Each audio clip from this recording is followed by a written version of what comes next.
मेरा नाम बीवी है और मैं अपने पति के घर में रहती हूँ और ये है मेरा प्यारा किचन। मैं और मेरे किचन एक दूसरे से ऐसे जुड़े हैं जैसे चाय के साथ चाय पत्ती जुड़ी होती है। हम दोनों एक दूसरे के बिना बिल्कुल अधूरे हैं। मैं जब नहीं रहती तो मेरा किचन मुझे बहुत मिस करता है।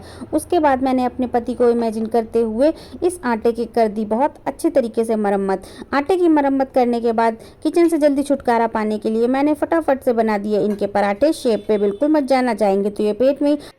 और रोज की तरह सबसे पहले यशु ने किया फूड को चेक। सब टेस्ट होने के बाद और लोगों ने भी खाया फूड। उसके बाद आसमान में सुंदर सुंदर बादलों को देखकर मेरे मन में फूटने लगे लड्डू और मैं जल्दी बाहर की तरफ। बाहर के नज़ारों का मैं लुत्फ उठा ही रही थी, मौसम को एंजॉय कर ही रही थी। तभी मेरे किचन से आवाज़ आती है। मुझे सुनाई देता है मेरा किचन मुझे ज़ोर ज़ोर से बुला रहा है। फिर मैं जब अंदर जाती हूँ तो देखती हूँ मेरे किचन के मसाले हो गए हैं ख़त्म और किचन मुझे मसालों के लिए आवाज़ दे रहा था। फिर मैंने अपने किचन को दिए बहुत सारे मसाले। मेरे किचन के मसाले हैं कमला पसंद, पान बहार, पान पुकार, विमल, इलायची, बाबा इलायची, सब कुछ। तो मैंने अपने किचन को ये सारे मसाले दिए और मेरा किचन इन सारे मसालों को देखते ही बहुत खुश हो गया और उसके बाद वो मुस्कुराने लगा और आज उसकी खुशी का तो ठिकाना ही नहीं है। थोड़ी देर बाद हमने डिसाइड किया कि आज से हम हष्ट पुष्ट रहने के लिए अच्छा आटा खाएंगे, इसलिए हम ये मल्टीग्रेन आटा ले आए। और उसके बाद देख रहे हो ना आप लोग, इन बच्चों के चेहरों पे मत जाना, ये इतने शरीफ नहीं दिखते हैं। इसकी शराफत के पीछे का राज कुछ और ही है। ये देखिए, देखा ना आप लोगों ने घर का क्या हाल हो रखा है। जी हाँ, इस हाल के पीछे ये शातिर बच्चा है जो इस टाइम पे बहुत आराम से सीधा बच्चा बन के लेटा हुआ है। ये सब इसी का करा धरा है।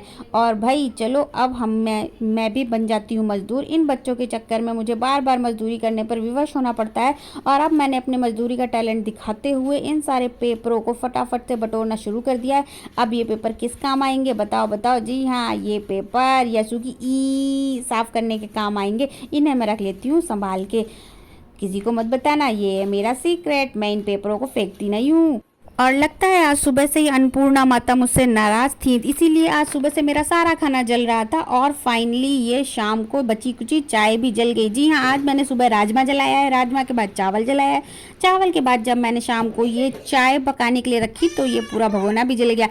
उसके बाद मैंने बर्गर बनाया और यशु से फिर से तांडव करवाया। तांडव करने के बाद यशु ने बर्गर को हथियाया और मैंने बैठे बैठे बर्गर की टिक्की गिरने का इंतज़ार किया और ये टिक्की गिरने ही वाली है। मैं बेसब्री से इंतज़ार कर रही थी क्योंकि ये मेरा बर्गर था जो कि अब बिल्कुल ऐसी की तैसी होने वाली थी जिसकी। और 1 2 3 4 और बस टिक्की गिरने ही वाली है। और यशु बर्गर को एंजॉय करता रहा, उसके लिए सारी नई चीज़ें हो रही थी। आराम से वो पूरा बर्गर हाथ में उठाकर मजाक करता रहा और अभी अपना बर्गर एंजॉय करते रहे और मैं बैठी बेचारियों की तरह अपने बर्गर के ख़राब होने का इंतज़ार करती रही क्योंकि मुझे पता था ये बर्गर खाएगा नहीं लेकिन ये इसे वेस्ट ज़रूर करेगा। इस बर्गर कांड की कहानी हो गई यहीं पे पूरी और मैं अपने सपनों में चली गई। और सुबह होते ही मैंने इस जवान को उठाकर रेडी करके जंग पे भेज दिया है। ये रहा उसका सामने ही जंग का मैदान जहाँ पे वो जा रहा है।